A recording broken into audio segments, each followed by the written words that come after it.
Welcome to the What Should We Next podcast. In this podcast, your host, Lori Amin, will interview published authors to chat about their work, journey to getting published, and their book recommendations. If you share a passion for books and always looking for your next read, then join us. Hi, Alana. Welcome to What Your Next podcast. Oh, hi. Thank you so much for having me. I'm so happy to be here. I'm so happy to chat with you. So tell us a little bit about yourself. My name is Alana, and I live in sunny San Diego. They were a bit gloomy this week, but I still am wearing flip-flops because I don't own any closed-toed shoes because I live in San Diego. But I live in San Diego with my husband. I have 2 young sons, and I run a dog rescue. So I have like a ton of pets. And yeah, that's me. And I'm an author of romance novels, and yeah, that's about it. I love this. So what allowed you to be a dog rescuer, like dog rescue? Yeah, it's totally random. I have no idea how, well, actually, so my dog rescue origin story is when my oldest son was about a year, I went on Facebook, which was my first mistake. And someone had said, oh, there's this dog at the shelter, can someone just pick him up and meet a transport for rescue? I was like, oh, I can do that. And the day that I went to that shelter, so sad, sorry, warning, trigger warning. And so I did help with that one dog, and they showed me a couple other dogs there, but I wasn't a dog rescuer. I was just like this normal person trying to help out. I didn't know what was happening. Anyway, they showed me a couple dogs, and they were like, oh, can you take these? And I was like, I didn't know anything about it. And then anyway, I found out later that shelter had killed those dogs. And because the shelters in Southern California, a lot of them just kill the dogs if they can't find homes. These are healthy pets. These are not, they're just killed for space. So they're not aggressive. There's nothing wrong with them. And so I lost my mind. I got really sad, and I was like, oh, and so I'm like, I'll start this dog rescue. So I started a dog rescue called Pugs and Roses, and we've saved over 500 dogs. And we save pugs, but we save other dogs. Like we've saved pit bulls, and we've saved golden retrievers. We've saved literally so many different types of dogs. But what we do is we, so it's myself and my partner, Jessica, and she does so much of the, on ground stuff, but we will pull dogs from high kill shelters, and then we put them in foster homes. We vet them and adopt them out. And I never thought I would do that, but yeah. So I'm the reluctant dog rescuer. Oh my gosh, I love this story. Oh my gosh, this is so great.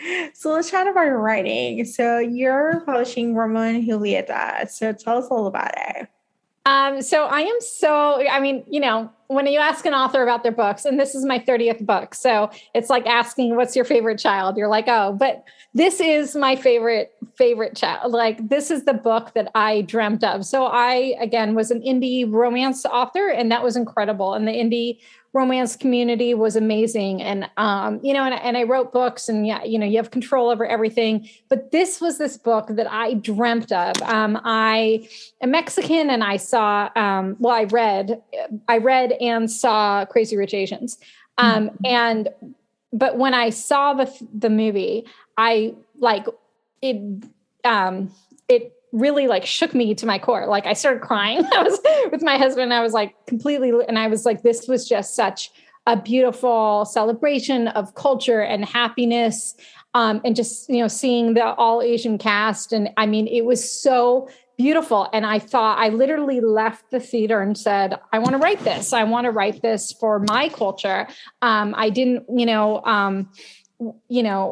I wanted something happy, and I didn't want, just kind of trauma porn, like a lot of, the media representations. And I went home and I started writing this book. Like I just thought, so I thought, what can I do? And when I started writing this, it was in the pandemic, we were wearing masks. And then I thought, well, in Day of the Dead, if they, I was thinking Romeo and Juliet, Day in the Dead, if they kissed, they wouldn't know who each other were because they would be dressed up. And so it just kind of sprung from there. And it's kind of my love letter to San Diego. I'm from Northern California, so I'm not a native San Diegan. But yeah, so it's pretty much on the surface. I want everyone to. It's kind of this light, frothy romance that hopefully you get all those feels with, but underneath, of course, I, try to bring in issues of gentrification or hentification, and, how developers buy up areas of these incredible communities with so much culture, but then they gentrify them, and then the actual residents can't live there. And it's kind of, they take it over. So I think I have a line in there about, this isn't a Mexican Disneyland. This is our street, this is our, and we deserve to live and eat. So anyway, so on the surface, it's just like your fun, happy rom-com, but I try to lace deeper issues into all my books. And so, so anyway, I'm obsessed with it. I can't wait for this book to come out. I love Ramon. It's kind of, so that's my story. I love this so much. Yeah. I feel like I love the fact that it's like, you see the joy of it as opposed to the trauma porn. Like that's like my biggest complaint is like, I'm Puerto Rican, so I see all the trauma porn that's like out there, and you're like, but there's so much more. Like our life, like we're such a lively community. Like there's so much celebration, and any type, the full, I don't know the term, I know Latinx, Latini, like I don't know what we're saying today, but I don't want to go. But I mean, to me, it's such a joyous kind of culture and celebration and everything. And a lot of, at least, television and movie representations have been exactly what you said, with, trauma porn, and that, we're poor and we're all drug dealers, and we're, and it's just so draining. And not that all these works don't have artistic merit, and, there's reasons for that. And, that members of the community that do have that, but there's just, to me, I just wanted to show the beauty and the love. And so, so. I love this. Everyone should pick this book up. Just like, just add it to your TBR. Oh, thank you so much. Please do.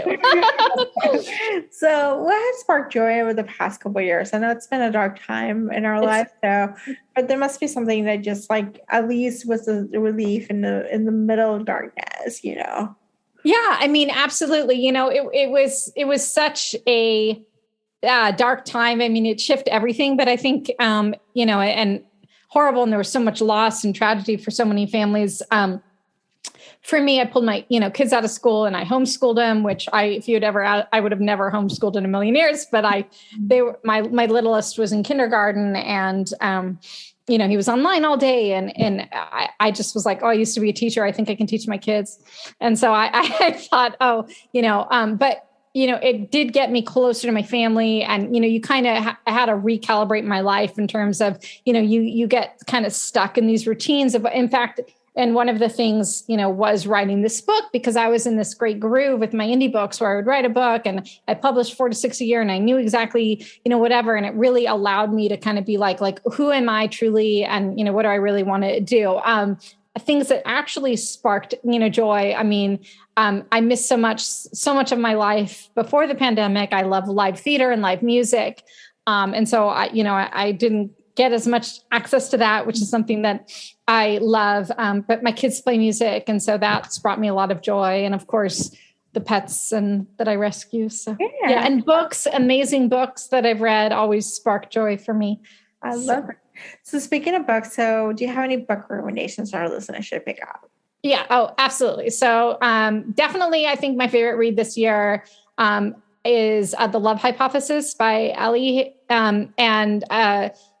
And she's, well, first off, that book is like a Raylo kind of fan fiction. And so I am obsessed with Kylo Ren, and I was just absolutely devastated. There was a great, I thought they could have lived together. And so, that book has that element, but I just loved that book, and I love Ali. And so, that was so just awesome. I just devoured that book. That book was incredible. I'm currently reading an arc right now by Chanel Cleaton, who I just admire so much. She actually started in romance as well.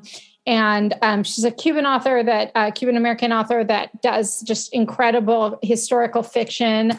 And so I'm reading Last Days in Barcelona, and I just, the way she paints the world is just incredible. And of course, there's still elements of romance, which I like. In general, I love reading romance and cozy mysteries. I love everything. I read everything. So I also read a bunch of middle grade books because I was homeschooling my kids. So Esperanza Rising by Paul Munoz Ryan was just so incredible. So yeah. I love these recommendations, and I got some envy over reading Janelle Cleveland's latest book. Oh no, I'm like, I couldn't even believe it. They were like, do you want to read it? I'm like, oh my gosh, yes. I think it's my favorite thing of being an author is getting the books early.